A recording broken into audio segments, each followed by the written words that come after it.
Olá, você que me segue no Rodrigo Silva Arqueologia. E então, espero que esteja tudo bem com você e que você esteja gostando desse conteúdo, dessa série dos Tesouros do MAB, onde eu estou trazendo para você aqui algumas peças do grande acervo arqueológico que nós temos aqui no NASP Campus Engenheiro Coelho e que nós estamos em breve aguardando a sua visita para ver tudo isso aqui pessoalmente, porque há muito mais para mostrar, tá bem? E se você não é inscrito no canal, se inscreva. Nós vamos deixar também aqui para você o convite, para você também nos seguir nas outras redes sociais do Instagram. Lá tem o Rodrigo Silva Arqueologia, que é o meu perfil do Instagram, e tem também o perfil do MAB, mab.ec, de Engenheiro Coelho. Então você pode colocar ali MAB, siga o MAB, siga o Rodrigo Silva Arqueologia, e aqui no canal também, se não é inscrito, se inscreva, deixe o seu like se gostar do conteúdo e a sua mensagem, o seu recado para nós será muito bem-vindo nos comentários, tá bem? Vamos então ao texto de hoje e o artefato arqueológico que vai ajudar a explicá-lo. O texto que eu queria ler para vocês aqui está no livro de Esdras. É um livro pouco conhecido da Bíblia, pouco estudado, mas tanto o livro de Esdras como o livro de Neemias têm um significado muito importante para a história dos hebreus, do judaísmo de modo geral. O livro de Esdras, capítulo 1, versículo 1 diz assim: No primeiro ano do reinado de Ciro, rei da Pérsia, a fim de que se cumprisse a palavra do Senhor falada por Jeremias, o Senhor despertou o coração de Ciro, rei da Pérsia, para redigir uma proclamação e divulgá-la em todo o seu reino nesses termos. Assim diz Ciro, rei da Pérsia: O Senhor, o Deus dos céus, deu-me todos os reinos da terra, e designou-me para construir um templo para ele em Jerusalém de Judá.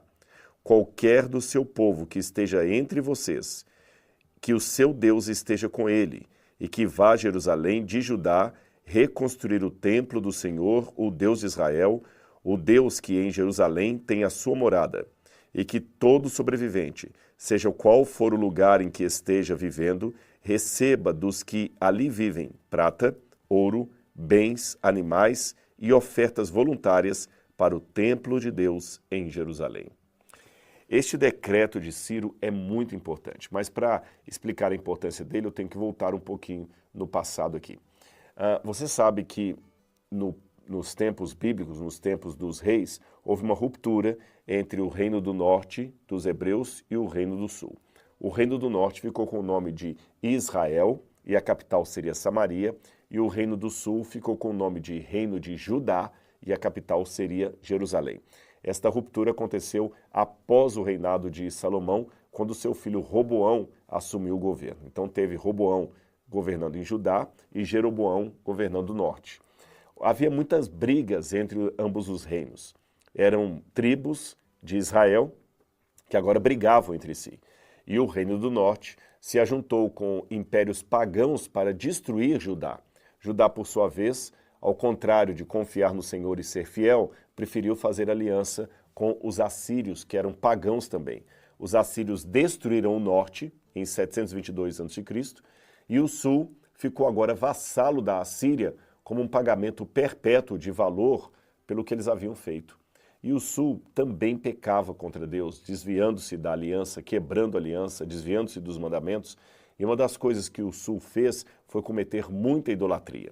Então, depois de um tempo, Deus permitiu que Nabucodonosor, rei da Babilônia, viesse e não apenas destruísse o sul, mas levasse muitos dos seus filhos para o exílio. E Nabucodonosor teve pelo menos 3 incursões em Jerusalém. Não todas elas pessoalmente, mas pelo menos 3 vezes nós temos um indicativo bíblico dos babilônios chegando a Jerusalém. Uma foi em 606 ou 605 a.C., onde uma primeira leva de judeus foi transportada para serem escravos na Babilônia. Foi nessa leva, provavelmente, que foram levados para lá Daniel e seus companheiros, o profeta Daniel, do livro que está no Antigo Testamento. A segunda intervenção foi em 597, quando novamente os babilônios vieram, o rei foi trocado, e você tem uma terceira intervenção em 587 a.C., alguns colocam 586, quando o templo de Jerusalém foi arrasado, destruído. Na arqueologia nós temos algumas questões com essas 3 intervenções dos babilônios, mas disso eu falarei numa outra oportunidade. O fato é que o povo de Israel permaneceu cativo da Babilônia por 70 anos, isto cumprindo uma profecia de Jeremias, que disse que devido às atrocidades espirituais do povo, Deus permitiria que eles fossem levados cativos para a Babilônia por 70 anos. Mas depois dos 70 anos, Deus levantaria alguém para levantar o templo, para reconstruir o templo, para trazer o povo de volta à sua terra.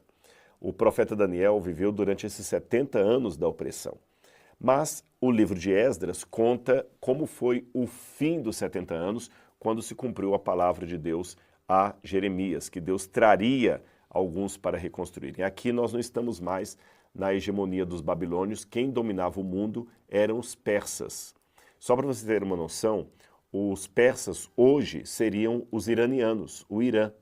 Eu estive no Irã e eu visitei pessoalmente o túmulo do rei Ciro, que é mencionado aqui, tá certo?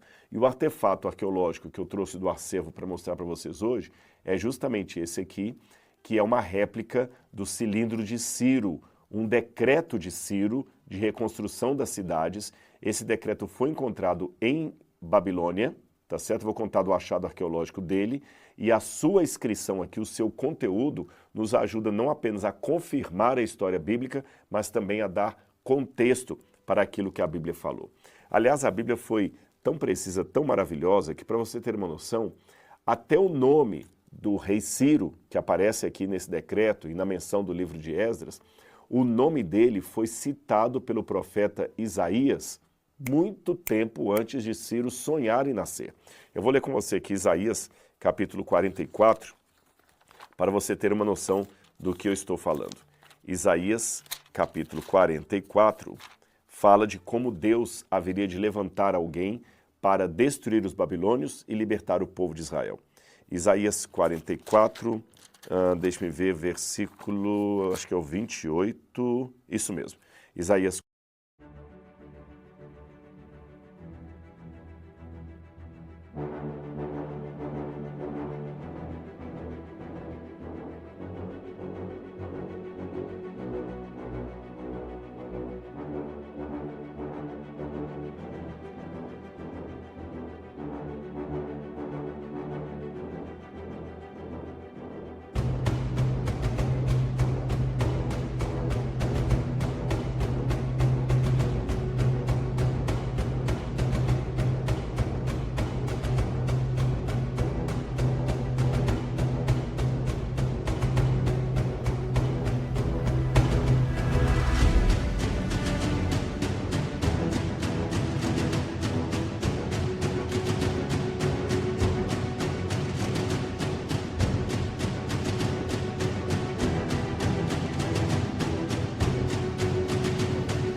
44, 28.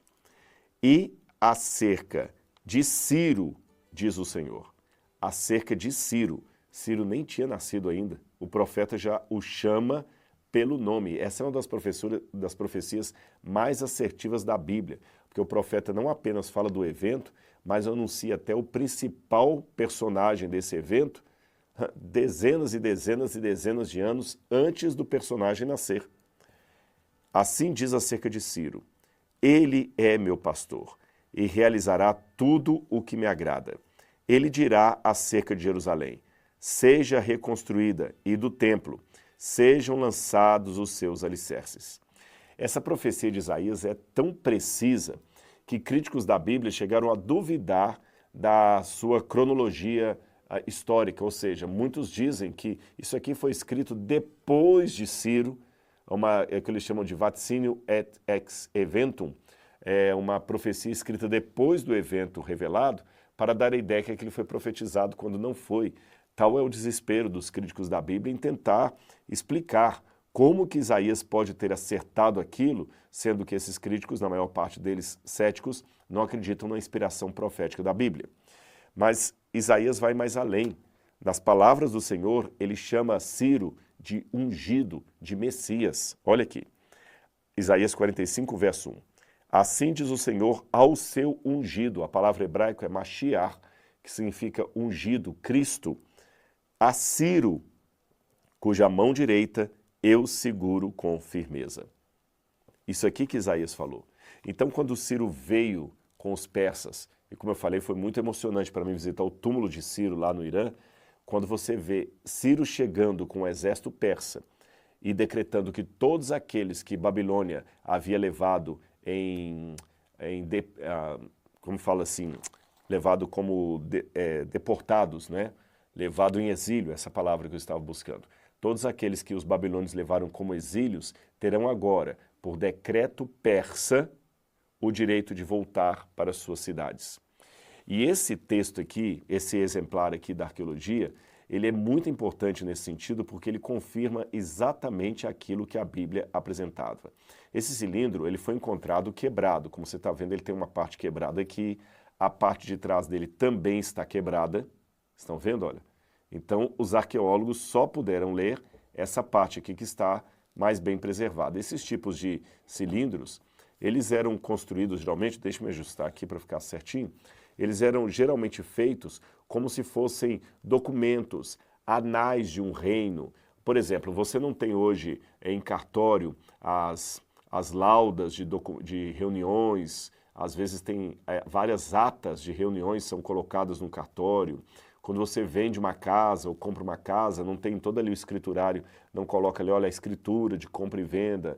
No ano de 1993, o senhor João Manuel da Silva, proprietário da residência tal, brasileiro, casado, residindo à rua tal, tal, tal, tal, CPF número tal, veio por meio dessa, perante as testemunhas. Nós não temos isso em cartório, eles também tinham isso. Esses cilindros ficavam em arquivos públicos. E esse aqui foi encontrado em 1879 na Babilônia. Quem descobriu esse artefato foi um local, um iraquiano chamado Osmud Hassam. Ele que trabalhava ali porque os ingleses, quando exploraram a Babilônia, como por exemplo Leonardo Woolley e outros mais encontraram, Leonardo Woolley trabalhou mais em Ur. Quem trabalhou na Babilônia, naquela região ali, foi Robert Coldway, que na verdade ele era alemão, e antes dele você teve Henry Layard, que era inglês. Então o Layard era inglês, Coldway era alemão, ou Coldway, né, como eles dizem, era alemão. Então, quando o Layard estava escavando ali, ele contratou o Hassam para chefiar uma equipe ali de trabalhadores. Eles pegavam homens mesmo ali, locais, e aí eles encontraram esse cilindro, levaram para Henry Layard, e ele junto com outros especialistas em literatura antiga, porque nessa época a escrita cuneiforme ainda estava sendo decifrada, eles conseguiram ler em persa o que estava escrito aqui, e é interessante que esse achado estava da Babilônia, e ali esse rei, Ciro, fala que ele decretou o retorno para sua casa de todos os exilados e ainda ajudou financeiramente para que cada um reconstruísse o seu templo, os seus palácios, levasse de volta os seus ídolos. Como os judeus não tinham ídolos, o que retornou para eles foi parte do tesouro, do ouro, parte, não no todo. Algumas coisas se perderam para sempre, mas outras coisas foram levadas para o templo de Jerusalém. Nesse mesmo contexto arqueológico, foi encontrado também um outro cilindro chamado Crônicas de Nabonido. Nabonido foi o último rei da Babilônia. E nessas crônicas de Nabonido é dito que Ciro entrou em Babilônia sem batalha e a tomou. Isto confirma o que está no livro de Daniel, capítulo 5, quando fala do rei Belsazar fazendo um banquete em Babilônia, e naquela noite diz que foi morto o rei, e aí fala que veio Dario o Medo. Sobre a identidade de Dario eu falaria numa outra oportunidade. Mas nós temos aqui um artefato arqueológico que mostra a historicidade da Bíblia, dá contexto para a passagem bíblica e também nos orienta a ver como a arqueologia ajuda na compreensão da palavra de Deus. E então, você está gostando desse conteúdo aqui? Você sabia que tem muito mais a ser dito e que está no nosso aplicativo? Ah, você não sabia? Tem um aplicativo da Bíblia Comentada. Então você pode baixar aí no seu celular. Ali eu vou colocar outras coisas que você pode acessar, outros vídeos. Você pode ver até alguns desses vídeos aqui antes deles virem para o canal do YouTube. Então você vai ter tudo isso no aplicativo, mas para isso você tem que baixar aí no seu celular. Onde é que você encontra? É simples. Você vai na Apple Store, se você usa um iPhone.